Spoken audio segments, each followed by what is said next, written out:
Hey, welcome to Pocket Knives and Harmonicas. I'm Brenny. Today we're going to take a look at this new knife I picked up. It's a Browning Steambank.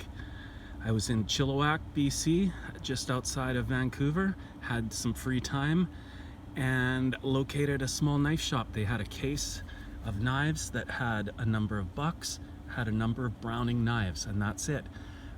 There was one slip joint, and this is the one that was there. Browning knives haven't been on my radar, but this one sure jumped out at me.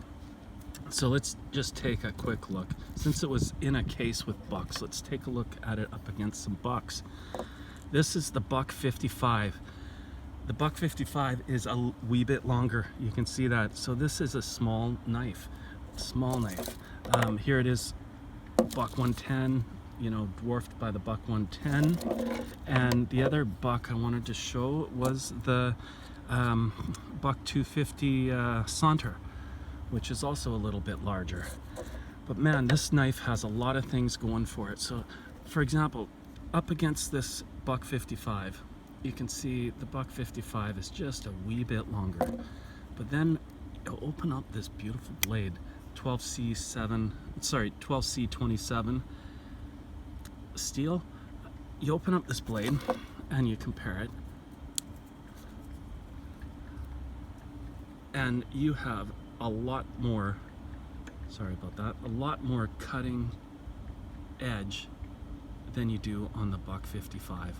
Like, oh my gosh, same length of handle, actually a little bit shorter, but so much more blade. The blade to handle ratio is just amazing on this knife. Really is.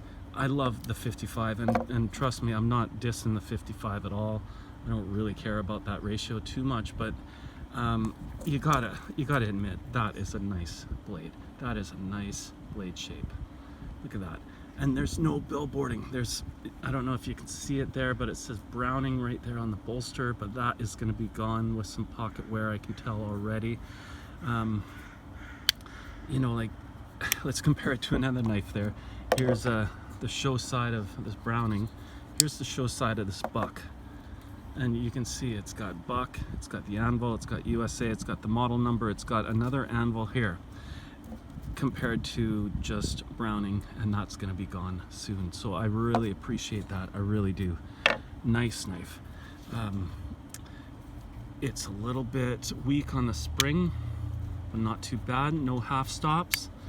Perfectly flush open, perfectly flush closed. Maybe feel it just a touch, but not really. And let's see, there are a couple little gaps right down in this area here. That doesn't bother me very much at all. You know, I don't really care about that. That's hardly any gapping at all. The other thing I might question them on is why would you intentionally make this rounded and not flatten it off? But hey, I'm not a knife designer, obviously, and that's a small complaint. The only other thing is there is a little bit of blade wobble, but I'm going to fix that by squeezing this in a vise with some leather around it and then peening out the pin, and that should tighten it up. I might lose a bit of my action, but it's not smoking hot action anyhow, so it's going to be a work knife. It's going to be a good carry knife. You know, it's 3.5 finger carry. I don't know. That's pretty nice. I wish I had a lanyard hold, kind of put a little dangler on there, help it fit just a wee bit better. But yeah, that's my Browning Steambank. And earlier you heard me playing my Honer crossover marine band harmonica. This is a nice harp. It's got a bamboo comb, and it's been opened up on the back. It's got folded metal that covers this back area. It's all bolted together construction. Really nice harmonica. Not much leakage of air. Nice and tight. Really plays well. Hey, wherever you guys are, I hope you're doing well. Hope your family's doing well, and I really appreciate you stopping by. You guys take care. Bye now.